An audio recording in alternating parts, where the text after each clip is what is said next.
Hi, I'm contestant number 3347, and today I'll be discussing the basic fundamentals of a diesel engine as well as the four-stroke cycle. The first thing I want to touch on is the gauge cluster of a semi-truck. Here in this image we have a gauge cluster of a Freightliner. And we got the basic stuff as a regular gas car, like your fuel gauge, your coolant gauge. It tells you the temperature of the coolant, your oil temp gauge, your tachometer, your speedometer.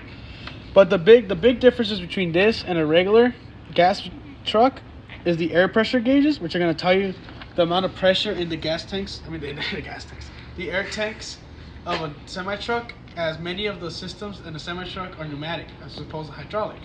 For example, the brakes of a regular gas car are hydraulic, meaning that when you push the brake pedal, it pushes a piston, causing the pistons of the brakes to clamp on the brake rotor, or brake drum in this case, causing the car to slow down. On a semi-truck, due to added safety and all that shebang, semi-trucks are pneumatic, meaning that the brakes are 100% closed unless there's air pressure from the air tanks to open them up. So when you step on the brake pedal on a semi-truck, it's actually releasing air, causing the brake pads to clamp on the brake disc. Another big difference on a diesel and a regular gas vehicle is the DET system. Due to emissions laws in the United States, diesel engines are required to have something called a diesel exhaust fluid system. This system is to help combat emissions in these semi-trucks and other diesel vehicles. Another thing I want to talk about is a glow plug. In a diesel engine, there's no spark plugs, meaning that in colder conditions, like what's found in northern United States and other colder regions, it's incredibly difficult for a diesel engine to start up, as they can't get the heat up. To combat this, automakers have implemented a system called a glow plug that goes in the place of a spark plug, and its whole job is just when you put the key in the ignition, it's going to warm up. You're going to get a little sign on the gauge cluster. This one doesn't have it because semi-trucks don't need them due to the pressure in the chamber. But it's going to warm up the chamber, the chamber, causing it so in colder conditions it's much easier to start a diesel engine.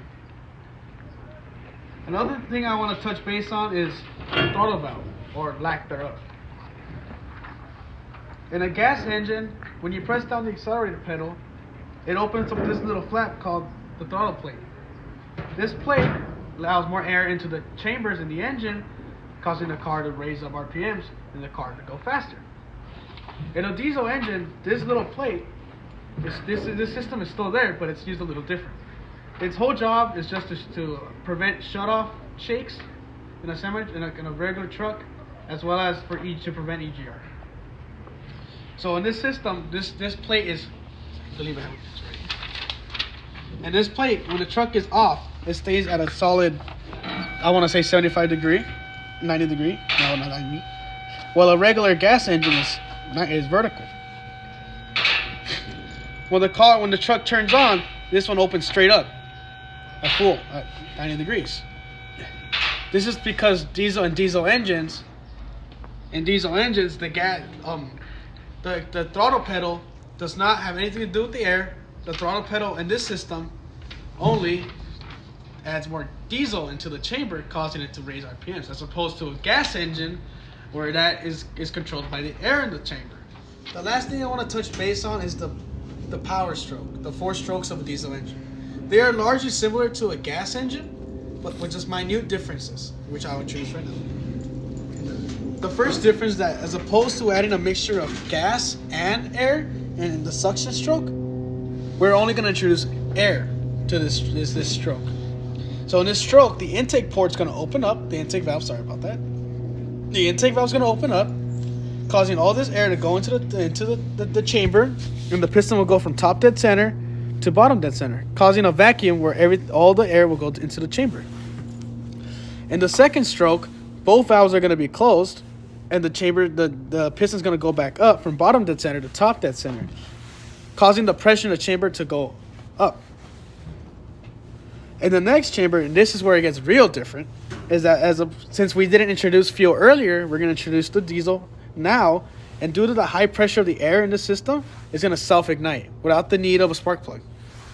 This is going to push the piston back down to bottom dead center, and then this is called the power stroke. This is where the truck gets all its power. Then in the next stroke is the exhaust stroke, where the exhaust stroke's going to open up. The exhaust valve is going to open up, and the piston is going to go from bottom to center, and aided by the other piston that's in the power stroke, it's going to go back up, pushing out all the gases. And then it's going to go back, and it's going to do the whole thing again.